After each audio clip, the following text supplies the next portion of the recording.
रोहित को अपनी गाड़ी में ब्रेक लगानी पड़ी। सामने पहाड़ी से जोर जोर से चीखने की आवाज़ें आ रही थी। वो अपनी कार से नीचे उतरा।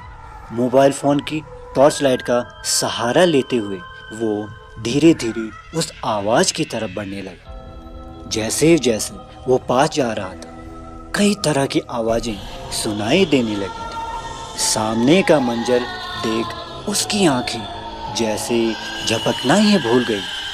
बहुत सारे लोग कुछ लोगों की गर्दन काट रहे थे। वो चिल्लाने की आवाज़ उन्हीं लोगों की थी।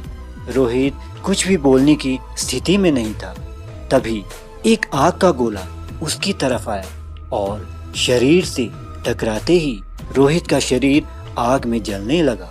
उसकी हलक से भी जोर जोर से चीखें निकलने लगी। चिल्लाते हुए रोहित अपने बेड पर नींद से जागा।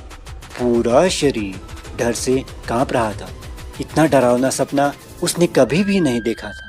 वो समझ नहीं पा रहा था उस सपने का रहस्य क्या है। महीना बीत गया। काम में बिजी होने पर भी रोहित का ख्याल अभी भी उसी सपने की तरफ था। उसने मन बनाया कि वो उस लोकेशन पर जरूर जाए। एक रात रोहित ने आराम से डिनर किया और अपनी गाड़ी निकाली और उस लोकेशन की तरफ निकल पड़ा। धीमी म्यूजिक के साथ साथ वो अपनी आखिरी ड्राइव का मजा ले रहा था। तभी सड़क बारिश की बूंदों से गीली होने लगी। म्यूजिक और बारिश ने रोहित का उस आखिरी सफर में पूरा साथ दिया। 4 घंटे बाद रोहित उस लोकेशन पर पहुंच गया। चारों तरफ सन्नाटा था। कुछ सुनाई दे रहा था तो वो था म्यूजिक। रोहित बाहर निकला। आज सपनों वाली आवाज़ें उसे सुनाई नहीं दे रही। जैसे ही वो गाड़ी की तरफ वापस पलटा, गाड़ी के अंदर उसे कोई बैठा हुआ दिखाई दिया। कुछ समझ पाता, जोर की हॉर्न उसके कानों को परेशान करने लगी। पूरी ताकत लगाकर रोहित वहाँ से भागा। उसकी कदमों की रफ्तार के साथ साथ वही चीखने की आवाज़ें आने लगी। अंधेरे में रास्ता दिखाई न देने की वजह से वो गहरी खाई में जा गिरा। अंधेरे में उसे अपने आसपास वही डरावनी आवाज़ें ही सुनाई दे रही थी। तभी एक जोरदार हंसी के साथ, आज हम तुझे सबसे सस्ती मौत देंगे। रोहित को अपनी लाइफ की सबसे बड़ी गलती का एहसास होने लगा। तभी एक साया हाथों में मशाल लिए उसके करीब आया। उसकी आंखें दोनों कंधों की तरफ लटक रही थी। ये सब देखकर रोहित की सांसें रुकने लगी। तभी कुछ लोग और आ गए। हमें भी बहुत तकलीफ हुई थी।